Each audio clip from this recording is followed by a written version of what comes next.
अब रउआ लोग जानी खबर बिहार से। गिरिराज सिंह ने इशारों में दी नीतीश को सलाह, समाज के लिए कैंसर हो गया है लव जिहाद, बिहार को इस पर काम करने की है जरूरत। देश में लव जिहाद का मुद्दा एक बार फिर से जोर पकड़ रहा है। कई राज्यों में इस पर कानून लाने का विचार हो रहा है।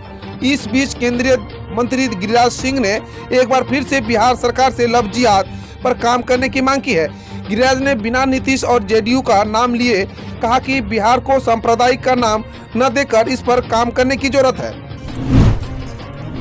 बिहार उत्तर प्रदेश की तरह मध्य प्रदेश में भी मनाया गया छठ, कटनी में भी दिखा असर। उत्तर प्रदेश और बिहार जैसा ही माहौल कटनी में भी देखने को मिल रहा है, जहां पूर्वांचल वासियों ने शुक्रवार को अस्तालागामी यानी डूबते हुए सूर्य को अर्घ्य अर्पित किया।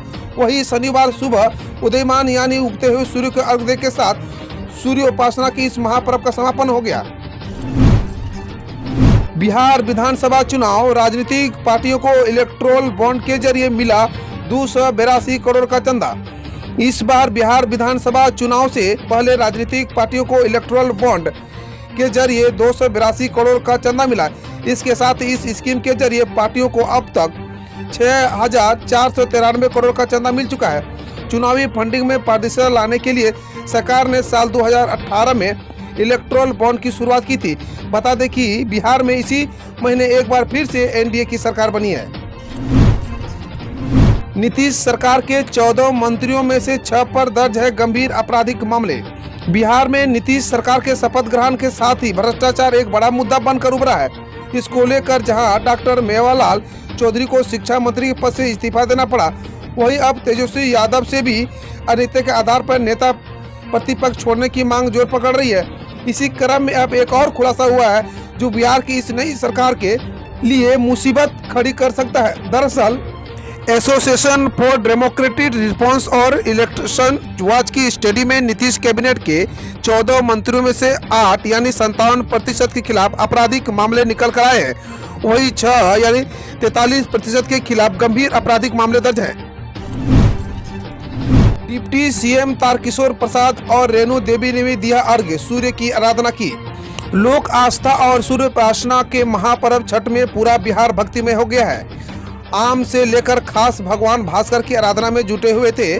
4 दिनों तक चलने वाली इस महापर्व के तीसरे दिन शुक्रवार की शाम बिहार की राजधानी पटना के विभिन्न गंगा तटों पर, तालाबों, जलाशय और घर तथा अपार्टमेंट में छतों पर लाखों व्रतियों ने अस्तालागामी और भगवान भास्कर को अर्घ्य दिया और 21 तारीख को पूजा अर्चना की समाप्ति की। बिहार में आए कोरोना वायरस से 495 नए केस, कुल एक्टिव मामलों की संख्या हुई 5,603। बिहार में कोरोना के 495 नए मामले सामने आए हैं, जिसके साथ कोरोना मरीजों की कुल संख्या 2,29,969 हो गई है। अब तक 2,23,153 स्वस्थ हो चुके हैं और कुल 1,222 संक्रमितों की मौत हो चुकी है। बिहार स्वास्थ्य विभाग के द्वारा जारी रिपोर्ट में कहा गया है कि पिछले 24 घंटों के दौरान 661 संक्रमित की स्वस्थ हो चुके हैं। छपरा में छठ घाट पर हुई हर्ष फायरिंग, 5 लोग घायल। बिहार के सारण जिले के मांझी थाना क्षेत्र में शाम लोक आस्था के महापर्व छठ की संध्या पर अर्घ्य के दौरान छठ घाट पर हर्ष फायरिंग की घटना के 5 लोग घायल हो गए। घायलों में 2 की हालत गंभीर बताई जा रही है। बोले गिरिराज, बिहार लव जिहाद पर बनाए सख्त कानून, ईसाई लड़कियों पर भी हो रहा है अत्याचार। देश के कई भाजपा शामिल राज्यों ने लव जिहाद के विरुद्ध सख्त कानून बनाने के लिए ऐलान किया है। इसी कड़ी में केंद्रीय मंत्री और फायर ब्रांड भाजपा नेता गिरिराज सिंह ने लव जिहाद के मुद्दे पर अपनी प्रतिक्रिया दी है। उन्होंने बिहार में लव जिहाद के मुद्दे पर कानून बनाने की बात का समर्थन किया है।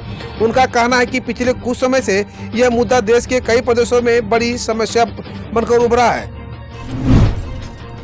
फ्री में मछली नहीं देने पर दबंगों ने चाकू से किया हमला, हालत गंभीर। बिहार के पश्चिम चंपारण के बगहा में छठ घाट से लौटने के बाद बाजार में जबरन उधार मछली मांगने के विरोध करने पर युवक को चाकू मारकर जख्मी कर दिया। उसकी हालत गंभीर बताई जा रही है। एम्स दिल्ली ने 214 पदों पर बढ़ाई आवेदन की डेट, अब इस तारीख तक करें आवेदन। अखिल भारतीय आयुर्विज्ञान संस्थान नई दिल्ली के रिक्रूटमेंट सेल ने विभिन्न पदों के लिए आवेदन जमा करने की अंतिम तिथि को बढ़ाने के संबंध में एक नोटिफिकेशन जारी किया है। अधिसूचना के अनुसार एम्स द्वारा जारी group a non faculty BRC में कुल 214 रिक्तियों के लिए ऑनलाइन आवेदन प्रक्रिया की अंतिम तिथि 1 दिसंबर 2020 तक बढ़ा दी गई है। आवेदन करने की अंतिम तिथि पहले 19 नवंबर थी, जिसे अब बढ़ाकर 1 दिसंबर 2020 तक कर दिया गया है। जिन कैंडिडेट्स ने अभी तक आवेदन नहीं किया है उनके लिए ये सुनहरा अवसर है, वह बिना देरी किए ऑनलाइन माध्यम से पदों के लिए आवेदन कर दें। शादी करने के लिए दिल्ली हाईकोर्ट ने हत्या के आरोपी को दी 4 दिन की अंतरिम जमानत। दिल्ली उच्च न्यायालय ने हत्या के एक आरोपी को शादी करने और अपनी जमीन पत्नी के नाम करने के लिए अंतरिम जमानत दी है। आरोपी कुख्यात राजेश बवानिया गिरोह का कथित सदस्य है और उसके खिलाफ कई आपराधिक मामले दर्ज हैं। उच्च न्यायालय ने आरोपी शेखर को जमानत दे दी और कहा कि उसे 23 नवंबर को अंतरिम जमानत पर रिहा किया जाएगा तथा 27 नवंबर को या उससे पहले उसे आत्मसमर्पण करना होगा। अब खबर है मौसम से। बंगाल की खाड़ी और अरब सागर पर बन रहा कम दबाव का क्षेत्र, इन इलाकों में 23 नवंबर से बढ़ेगी बारिश की गतिविधियां। आने वाले दिनों में देश के कुछ हिस्सों पर मौसम की तगड़ी मार एक बार फिर पड़ सकती है। समाचार एजेंसी ANI ने मौसम विभाग के हवाले से बताया कि बंगाल की खाड़ी के दक्षिण पश्चिम क्षेत्र में अगले 48 घंटों के दौरान कम दबाव का क्षेत्र बनाने वाला है। वही मौसम का पूर्वानुमान जारी करने वाली निजी एजेंसी स्काईमेट वेदर ने अपनी रिपोर्ट में कहा है कि अरब सागर के दक्षिण मध्य भागों पर भी एक डिप्रेशन जल्द बन जाएगा। मौसम विभाग की माने तो बंगाल की खाड़ी के ऊपर बनने वाला कम दबाव का क्षेत्र अगले 48 घंटे में तेज होकर 25 नवंबर तक श्रीलंका और दक्षिण तमिलनाडु तट की ओर बढ़ेगा।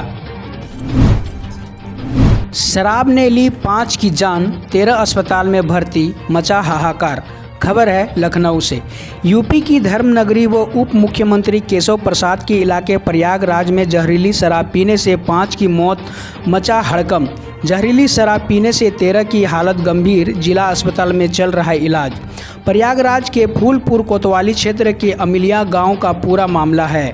फूलपुर पुलिस की लापरवाही हुई उजागर, ग्रामीणों में बढ़ा आक्रोश। अमिलिया तिराहे पर स्थित देसी शराब की दुकान में खरीद कर पिए थे शराब। ग्रामीणों का आरोप, देसी शराब की दुकान संचालक द्वारा अवैध रूप से बेची जा रही थी खुली शराब। घटना को लेकर गंभीर हुआ प्रशासन। DMO SSP की समेत जिले के आलाधिकारी मौके पर मौजूद थे।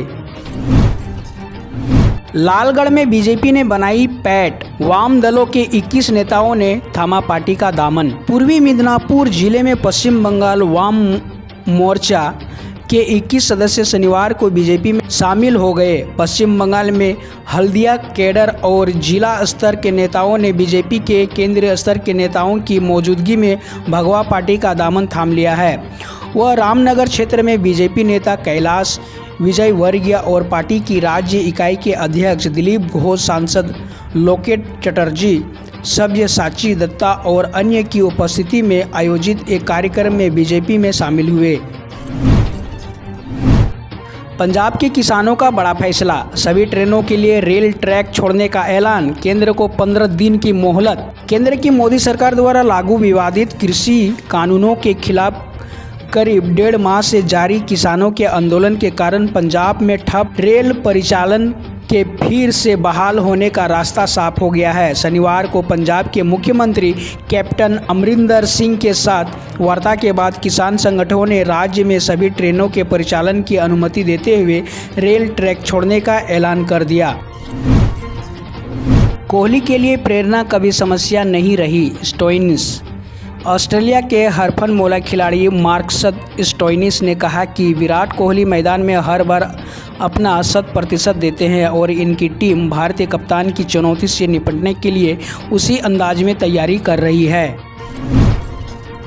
2 साल पहले संन्यास ले चुके डिविलियर्स की वापसी की अटकलें तेज, कोच बाउचर ने किया ये खुलासा। दुनिया के विस्फोटक बल्लेबाजों में शुमार और दक्षिण अफ्रीका के दिग्गज क्रिकेटर AB डिविलियर्स भले ही 2018 में अंतर्राष्ट्रीय क्रिकेट को अलविदा कह चुके हैं, लेकिन उसके अंदर की आग अभी खत्म नहीं हुई है। इसकी झलक वे हाल ही में संपन्न हुई IPL में दे चुके हैं। यही कारण है कि दक्षिण अफ्रीका के कोच और डिविलियर्स के पुराने साथी मार्क बाउचर को उनकी वापसी की उम्मीद है। IPL की शानदार फॉर्म के बाद जब बाउचर ने डिविलियर्स की वापसी के बारे में पूछा गया तो उन्होंने कहा कि वह अंतर्राष्ट्रीय टीम चयन की चर्चाओं में शामिल हैं और अगर वह फ्रेंचाइजी लीग में अच्छा क्रिकेट खेलना जारी रखते हैं तो वे अंतर्राष्ट्रीय क्रिकेट में वापसी कर सकते हैं। 16 साल पहले ऑस्ट्रेलिया ने भारत को सिडनी के मैदान पर दिया था वो जख्म जिसका जश्न आज भी मनाता है मेजबान। विश्व क्रिकेट में आज भारत का दबदबा दिखाई देता है। भारतीय टीम आज किसी भी विरोधी को उसके घर में मात देने की ताकत रखती है, लेकिन अब तक जिस टीम ने अपने दुश्मनों को सबसे गहरे घाव दिए हैं वो कोई और नहीं बल्कि ऑस्ट्रेलिया ही है। इसी ऑस्ट्रेलिया ने भारत को भी 16 साल पहले एक ऐसा घाव दिया था जिसने टीम इंडिया की साख पर सवाल खड़े कर दिए थे। 2004 में भारत को ऑस्ट्रेलिया दौरे पर मेजबान ने सिडनी वनडे में 208 रन के बड़े अंतर से हराया था। इस शर्मनाक हार के बाद भारतीय टीम की काफ़ी आलोचना हुई तो मेजबान ने जमकर जश्न मनाया था। हम रोज़ ऐसे ही न्यूज़ लाते रहेंगे, तो यदि आपने अभी तक क्लीन न्यूज़ को सब्सक्राइब नहीं किया है तो पहले फटाफट सब्सक्राइब कर लें, साथ ही बेल आइकन को दबा दें ताकि कोई अपडेट मिस ना हो।